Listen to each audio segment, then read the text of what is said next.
Hello friends, मिट्टूर पाकशाला आपनादेर सबाइके स्वागत। आज आमी 4টে सेদ্ধ आलू और 2 চামচ चालेर गुड़ो दिए भीषण टेस्टी एक टिफिन रेसिपि आपनादेर साथे शेयर करछि।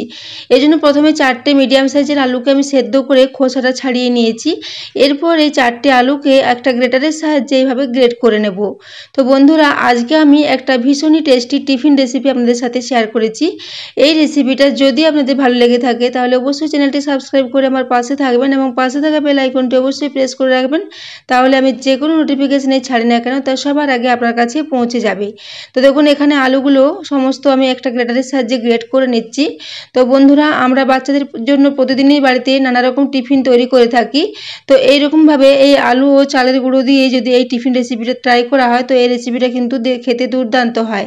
তো দেখুন এইভাবে আমি সমস্ত আলুগুলোকে একটা গ্রেটারের সাহায্যে গ্রেট করে নিচ্ছি, তাহলে আলুগুলোর মধ্যে আর কোনো মোটা অংশ থাকবে না, আলুটা মাখার সময় খুবই সুবিধা হবে। সেজন্য আলুগুলোকে যদি গ্রেট করে নেওয়া হয় তাহলে ভালো হয়। তো এখানে আমি 4টে আলুকে খুব ভালো করে একটু গ্রেটারের সাহায্যে গ্রেট করে নিলাম। এরপর গ্রেটারটাকে একটু পরিষ্কার করে নিয়েছি। এদিকে আমি একটা ছোট্ট সাইজের গাজরকে গ্রেট করে রেখেছিলাম, সেই গাজরটাকে দিয়ে দিলাম। এরপর এর সাথে আমি এক মুঠো পরিমাণে ধনেপাতা কুচিয়ে রেখেছি, সেই ধনেপাতা কুচনোটা এখানে দিয়ে দিচ্ছি। আপনারা চাইলে এখানে আবারও এক্সট্রা করে কিছু সবজি অ্যাড করতে পারেন, কিন্তু আমি এখানে আর কোনো সবজি দেব না। এরপর এখানে আমি কাঁচা লঙ্কা দুটো কুচিয়ে রেখেছিলাম, সেই দুটো কাঁচা লঙ্কা দিয়ে দিলাম এবং ওই সাথে 1/4 চা চামচ পরিমাণে হলুদ গুঁড়ো দিয়েছি, 1/2 চা চামচ পরিমাণে ধনে গুঁড়ো দিয়েছি এবং 1/2 চা চামচ পরিমাণে গোটা জিরে দিয়েছি।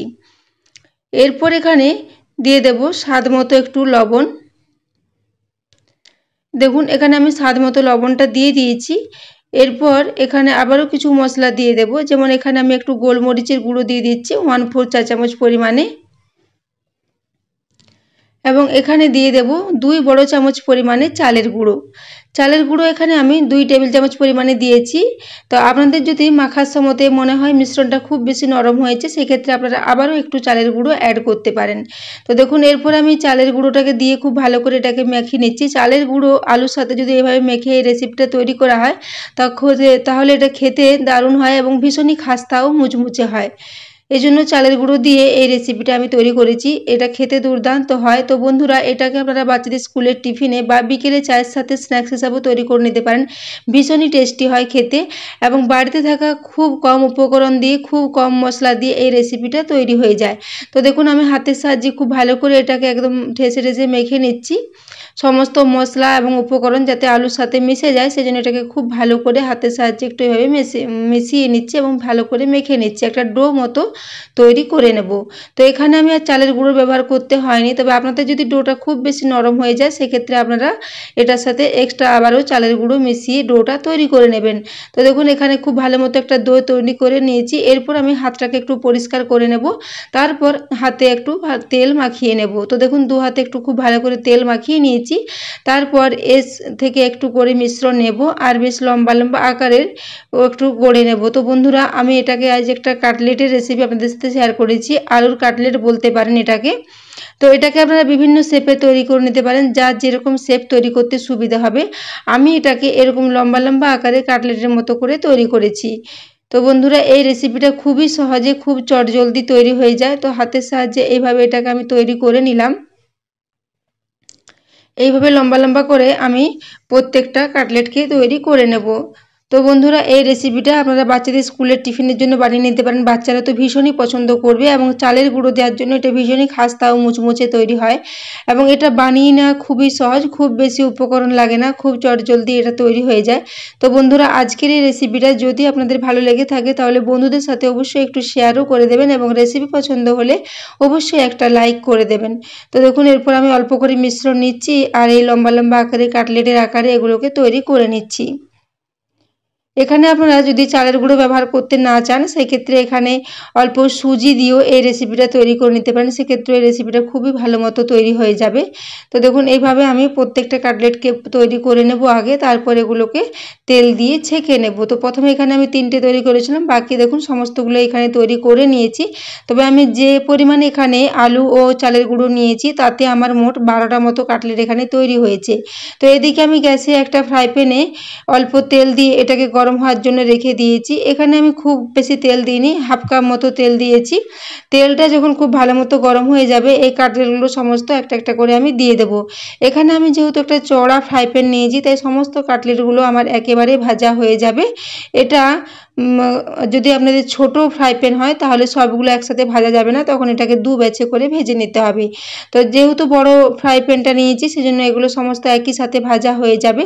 এবং এখানে আমি এগুলোকে খুব বেশি ডুবো তেলে ফ্রাই করব না, এখানে আমি এগুলোকে শ্যালো ফ্রাই করে নেব, সেই জন্য তেলের পরিমাণটা এখানে কমেই দিয়েছি।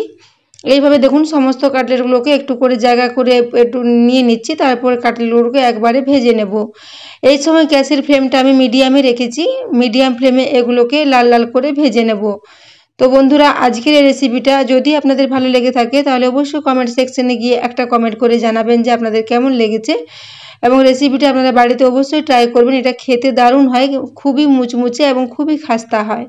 তো দেখুন এরপর আমি একদিকটা খুব ভালো করে লাল লাল করে ভেজে নিয়েছি, তারপর উপর দিকটা এইভাবে উল্টে দিচ্ছি। এগুলো ভাজতে খুব বেশি সময় লাগবে না, প্রায় 5 থেকে 6 মিনিটের মধ্যে এগুলো খুব ভালো মতো ভাজা হয়ে যাবে। গ্যাসের ফ্লেমটা আমি মিডিয়ামে রেখেছি, মিডিয়াম ফ্লেমে এগুলোকে এইভাবে একটু উল্টে পাল্টে লাল লাল করে ভেজে নেব।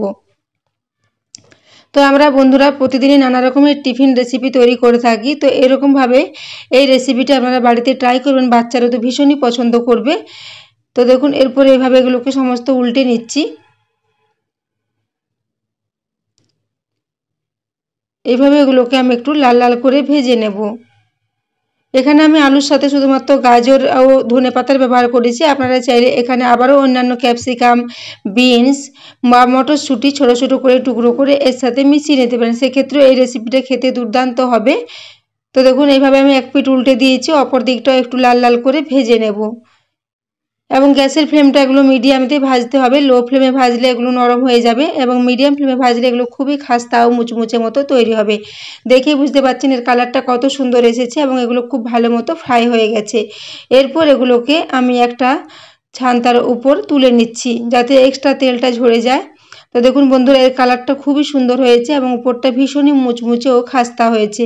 এরপর আমি এই সমস্ত কাটলেটগুলোকে এইভাবে একটা ছান্তার উপরে তুলে নিচ্ছি, তারপর এগুলোকে একটু তেলটা ঝরিয়ে নেব, তারপর একটা প্লেটে আমি এগুলোকে সার্ভ করে দেব।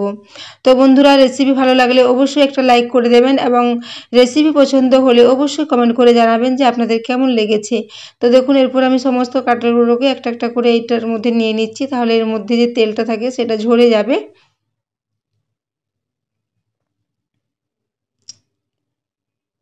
তো এইখানে আমি সমস্ত কাটলেটগুলো তুলে নিয়েছি, তারপর এগুলোকে একটা প্লেটের মধ্যে নিয়ে সার্ভ করে দেব।